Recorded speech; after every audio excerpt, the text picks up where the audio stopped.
बिस्मिल्लाहिर्रहमानिर्रहीम।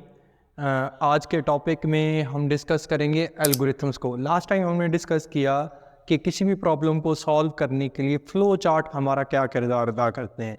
Flow chart दरअसल हमारे पास ग्राफिकल रिप्रेजेंटेशन थी। आज दरअसल हमारे पास जो टॉपिक है जो हम डिस्कस कर रहे हैं, नेक्स्ट टॉपिक है एल्गोरिथम्स।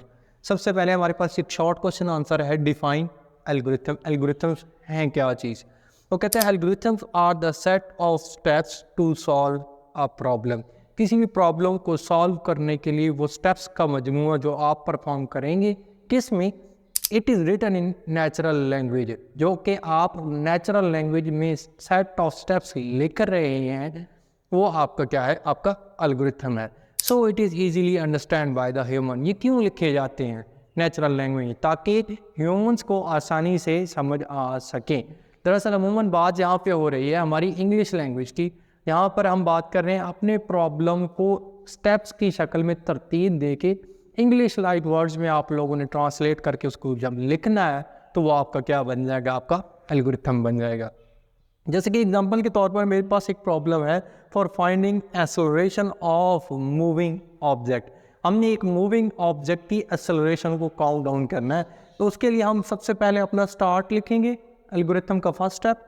दूसरा हमारे पास स्टेप है input number, mass and force. दरअसल एक्सेलरेशन काउंट आउट करने के लिए मूविंग ऑब्जेक्ट की हमारे पास दो चीज़ें इनपुट में होनी चाहिए, एक आपके पास मैस होनी चाहिए और एक आपके पास फोर्स होनी चाहिए। अब ये दोनों न्यूमेरिक वैल्यूज़ हैं, इसीलिए हमने इसको इनपुट दी नंबर की शक्ल में।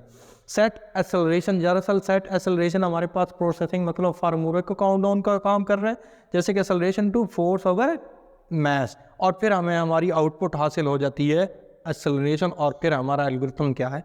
एंड हो जाता है। ये दरअसल वो स्टेप्स हैं जो कि हमने प्रॉब्लम को सॉल्व करने के लिए English like word natural language में लिखे और इनको नाम दिया हमने किसका? एल्गोरिथम्स का। नेक्स्ट टॉपिक पे हम आते हैं, role of algorithm in problem solving. हमारी किसी भी प्रॉब्लम को सॉल्व करने के लिए हमारे एल्गोरिथम्स हमारा कितना किरदार अदा करते हैं। Let us we want to write a program for above mention problem. जब कहता है हमने अभी जो डिस्कस की कि finding acceleration of a moving object, अगर इसका हमने प्रोग्राम लिखना है तो हम we must follow the steps, इन स्टेप्स को फॉलो लाजमी करेंगे। वो हमारी सबसे पहले हमें प्रॉब्लम को आइडेंटिफिकेशन करनी है कि प्रॉब्लम है क्या चीज़, to find the acceleration of moving object. ये हमारा आज का प्रॉब्लम है। अब इस प्रॉब्लम को अगर हमने अपने कंप्यूटर प्रोग्राम तक लेकर जाना है तो हमें सबसे पहले इसका फ्लो चार्ट ड्रॉ करना पड़ेगा। फ्लो चार्ट में हम दरअसल अपनी प्रॉब्लम को डायग्राम की शक्ल में, ग्राफिकल रिप्रेजेंटेशन में एक हेल्प में स्केच बनाएंगे जो हमें ये वादे करेगा कि हमने कौन से स्टेप्स किस तरह एल्गोरिथम में परफॉर्म करने हैं। एल्गोरिथम में हम set of steps in natural language, English language में हम इनको जो फ्लो चार्ट में हमने डायग्राम बनाई उसको नेचुरल लैंग्वेज में सेट ऑफ स्टेप्स की शक्ल में रिप्रेजेंट कराएंगे। जब ये तीनों स्टेप्स हमारे मुकम्मल हो जाएंगे तो भी हम अपना कंप्यूटर की मदद से उसका प्रोग्राम लिख सकते हैं, मतलब प्रोग्रामिंग लैंग्वेज में उसका प्रोग्राम लिखा जा सकता है। जो कि हमारा लिखता कौन है? एक छोटा सा program. A person who knows programming language is known as programmer. ठीक होगी बात। अब यहाँ पर एक छोटी सी डायग्राम है जो कि ये वाजे कर रही है कि आपके पास सबसे पहले प्रॉब्लम होनी चाहिए जिसका आप फ्लो चार्ट बनाएंगे। प्रॉब्लम आई, प्रॉब्लम का आप सबसे पहले स्टेप पे उसको क्या परफॉर्म करेंगे? आप उसका फ्लो चार्ट बनाएंगे। फ्लो चार्ट के बाद आपके स्टेप्स क्लियर होंगे, वो किस में आ जाएंगे? एल्गोरिथम में, जिसको आप नेचुरल लैंग्वेज में रिप्रेजेंट करा रहे होंगे।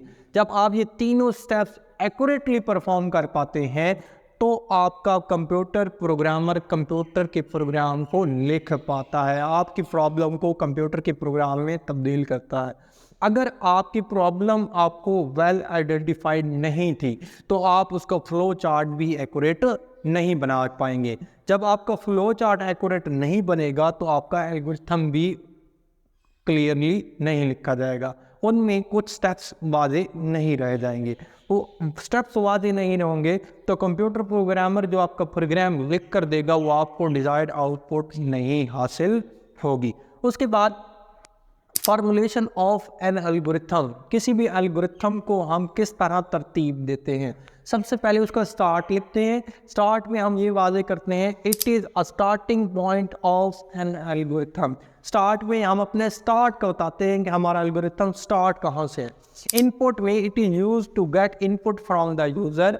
दूसरे नंबर पे स्टेप पे हमारी बात आती है इनपुट की, जो कि ये वादे करता है कि हम यूज़र से कौन सी चीज़ इनपुट कराने जा रहे हैं। Set it is use to give the name of a data in computer memory. Set से मुराद है हम अपने कंप्यूटर मेमोरी में एक नाम देंगे डाटा को जो हमने लेना है। इफ़ एल्स में हम it is use to check the condition. अगर किसी भी कंडीशन को चेक करना है तो आप इफ़ एल्स का सहारा लेंगे। गो टू की स्टेटमेंट को इस्तेमाल किया जाता है कुछ एल्गोरिथम में, किसके लिए, to use to transfer the control to certain step. किसी भी मखसूस स्टेप तक मूव करने के लिए आप गो टू स्टेटमेंट्स का सहारा लेते हैं। उसके बाद आपकी बात आती है आउटपुट की। It is use to display और प्रिंट अ वैल्यूज़। आपकी वैल्यूज़ को प्रिंट कराना, डिस्प्ले कराना, ये किसका काम है, आउटपुट का।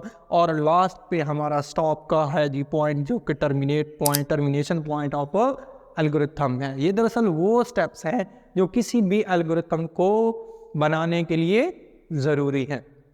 जैसे कि एक और प्रॉब्लम है हमारे पास, हम बात कर रहे हैं एक और एल्गोरिथम लिखते हैं to find the volume of a cube. ये हमारे पास प्रॉब्लम आई, इसका फ्लो चार्ट आपको लास्ट टाइम की एक्टिविटी टॉपिक में हमने दिया। आज हम इसका डिस्कस कर लेते हैं कि इसका एल्गोरिथम कैसे लिखा जाएगा। सबसे पहले हम स्टार्ट लिखेंगे। अब यहाँ पर हमने वॉल्यूम ऑफ अ क्यूब को फाइंड आउट करने के लिए हमारे पास वैल्यू होनी चाहिए उसकी साइड की, तो इनपुट करा रहे हैं नंबर साइड। फिर हम सेट वॉल्यूम टू फार्मूला लगा रहे हैं साइड मल्टीप्लाई साइड। ये कैलकुलेशन से आपको आउटपुट मिलती है और आपका आउटपुट क्या है, आपका वॉल्यूम है। और फिर हमारा जी एल्गोरिथम क्या हो गया, एंड हो गया। एक छोटी सी एक्टिविटी आज फिर आपके लिए, एक छोटा टास्क हमने अरेंज किया जिसमें हम कहते हैं to find an area of a parallelogram. हमारे पास एक एरिया ऑफ अ पैरेललोग्राम आपने फाइंड आउट करना है, जिसका आप फ्लो चार्ट भी ड्रॉ करेंगे, उसके साथ साथ आप उसका एल्गोरिथम भी लिखेंगे। एल्गोरिथम उन्हीं स्टेप्स को फॉलो करेगा जिस स्टेप्स के ऊपर आपने फ्लो चार्ट बनाया। एक छोटा सा हिंट है इस एरिया ऑफ पैरेललोग्राम के लिए कि हमारे पास एरिया ऑफ पैरेललोग्राम बराबर आता है बेस मल्टीप्लाई बाय हाइट। ये फार्मूला है। अगर आपको वीडियो अच्छी लगी, इंफॉर्मेटिव लगी, चैनल को लाइक करें, सब्सक्राइब करें। Thank you so much.